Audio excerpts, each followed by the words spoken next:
is Eyes Like the Sky.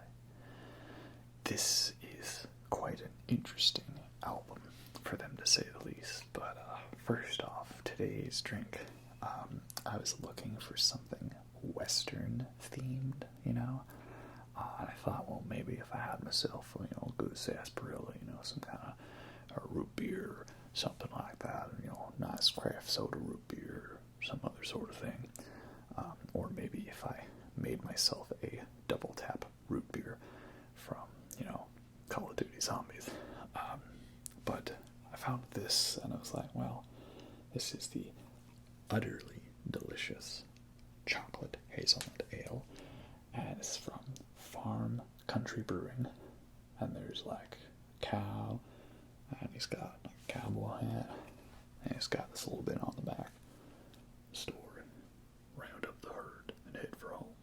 The latest creation from the Farm Country Brewing team is utterly delicious.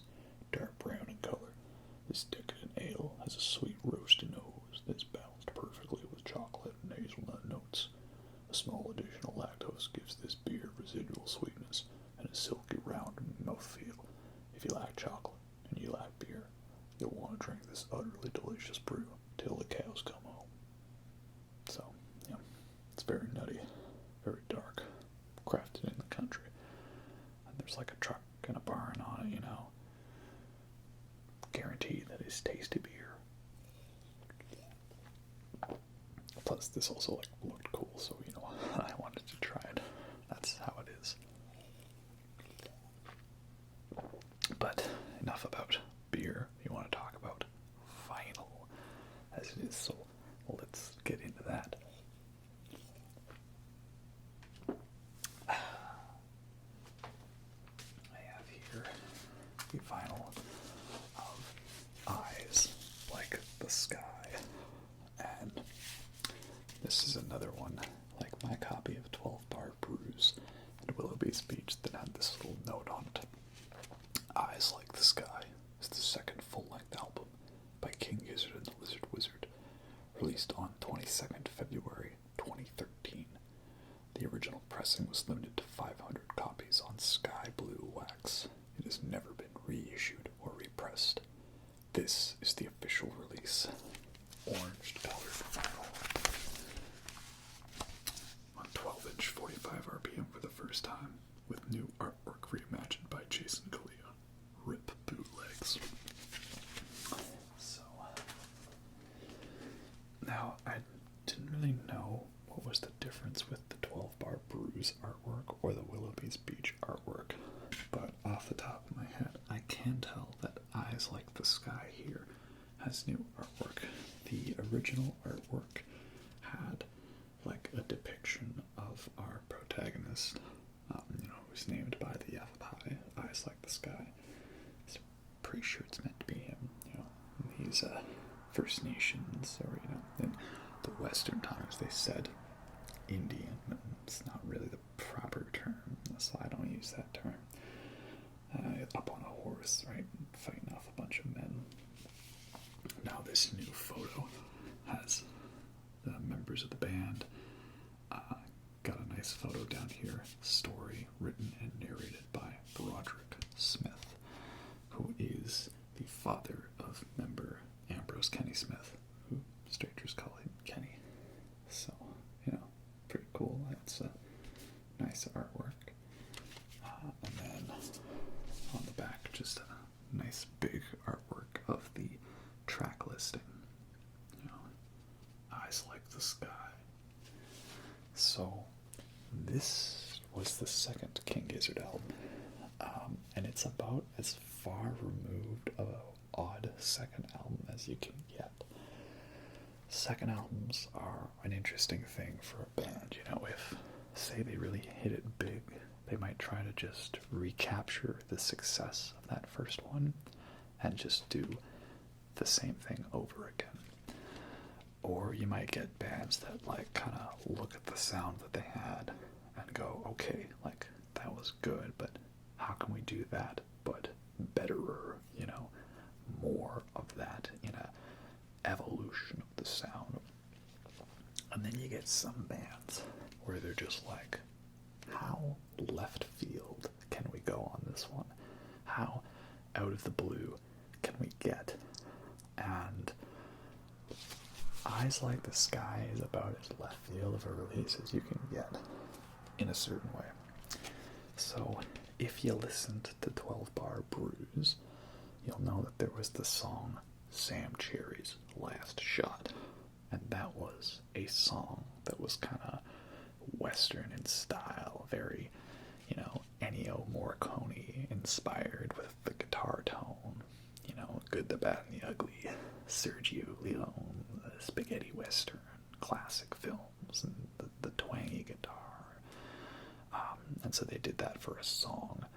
And then they had Ambrose's dad, Broderick Smith, who is described as like a kind of Western nut. He's all into those types of stories and that era. He did a little narration. And it's a pretty cool song, It's got a cool story to it, but it's also got kind of an important message at the end, like, we take their lands, so they take our guts and spill them over said lands, right?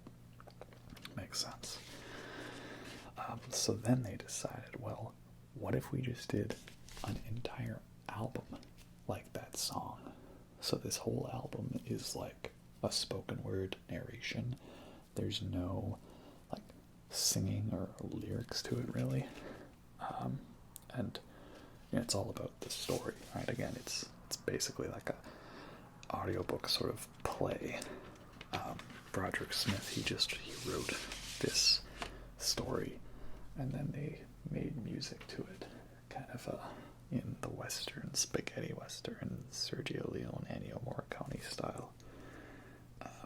So I got a bit of a little blurb here from Stu.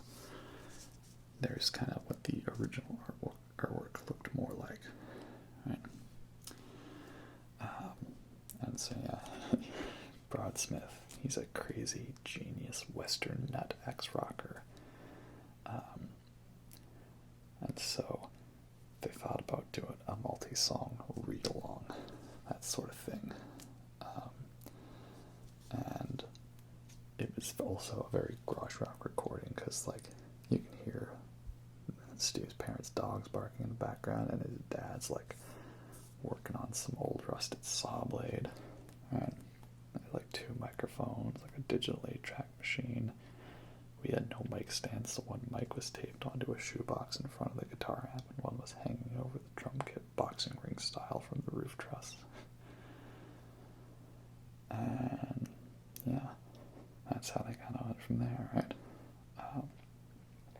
So again, a very lo-fi album, and I'm not really sure like who actually of the band played on this, because from that description it sounds like it was just Stu, Cavs, and Lukey, with then Broderick Smith doing all the lyrics and the story, right?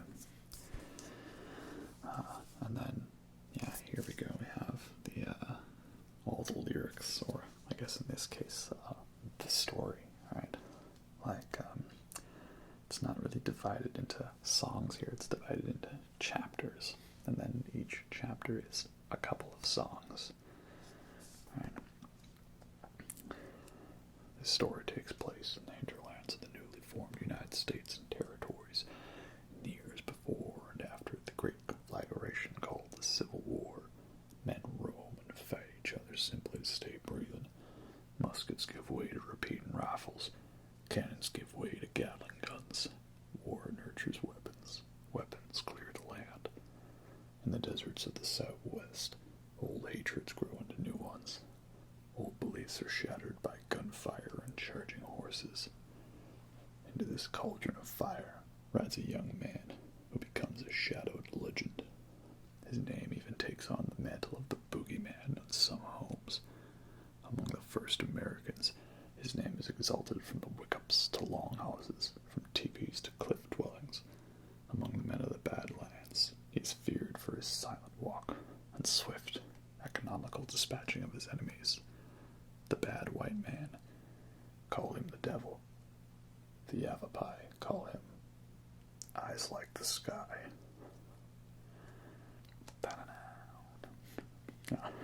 So, this album is definitely not everyone's cup of tea because, again, it's not like, music and songs to like listen to. It's like, it's an audiobook album. It's a story. You can't really listen to one song out of context exactly, right? And it's not like it's a rock opera where like, hey, here's a bunch of fun rock music that just happens to have a story connected to it. It's very much just like you sit and you listen to this and they talk. They don't sing. But I really, really enjoy this album. I guess I would say it is underrated because not every King Gizzard fan listens to this one, and not everyone really, remembers it well. I would say I don't know if I really would consider this like a true second album for them, though. It's very short. It's like not even half an hour long, I think, which is why it's, it's a 45 on here. And it's a short, small project, so I don't know if it's like a real second album. In a way, I think this should have been considered like another EP from them, with the next album, Float Along, Fill Your Lungs, being the real second album, because that one feels more like a traditional second album, an evolution of the sound going in a certain direction. But yeah, I really enjoy this, but I know it's not for everyone. There's another album from King Gizzard that is primarily spoken word. If you know the band, you know what I'm talking about. That's another one not everyone loves, but I actually really, really dig. But more about that one later. So yeah, it's this story about this kid, and he's living on a farm, right? And his name's Miguel O'Brien, and basically these Yavapai Apache warriors. I guess just one of the groups of the First Nations people there, Yavapai. They raid the camp and they take him as a young child and they raise him as their own, right? And he's basically becomes an exceptional warrior, and his name is Eyes Like the Sky because of his blue eyes. But eventually, though, he gets sort of captured by some Americans in 1864, and then he there works at a place called Fort Whipple. And I don't really want to spoil the story, I guess, because I think you should listen to this album, but it goes to a lot of places, and it's a very, brutal Western story. I think, if someone could make like a short film of this, that would have been pretty cool. I'll show you the record. This is a nice orange color. The original was blue, I guess, to represent the blue eyes of Eyes Like the Sky, but now there's this orange color, which kind of fits in with like the desert sort of scheme to it, sand, desert, heat, and all that.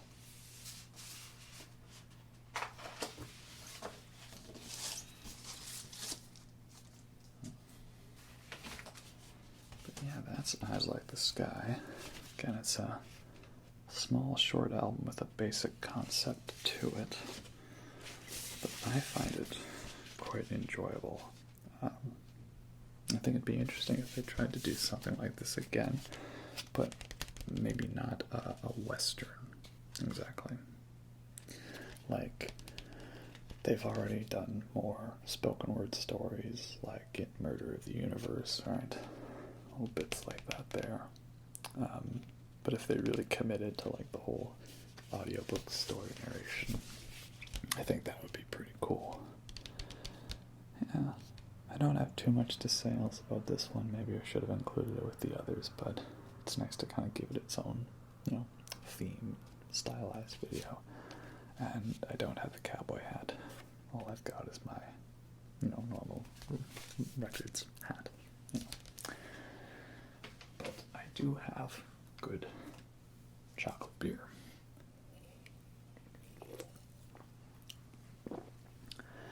So yeah, not much else to say. Again, I think I'd recommend this if you're, wanting to get into those deep cuts of King Gizzard. That's definitely a cool place to check out.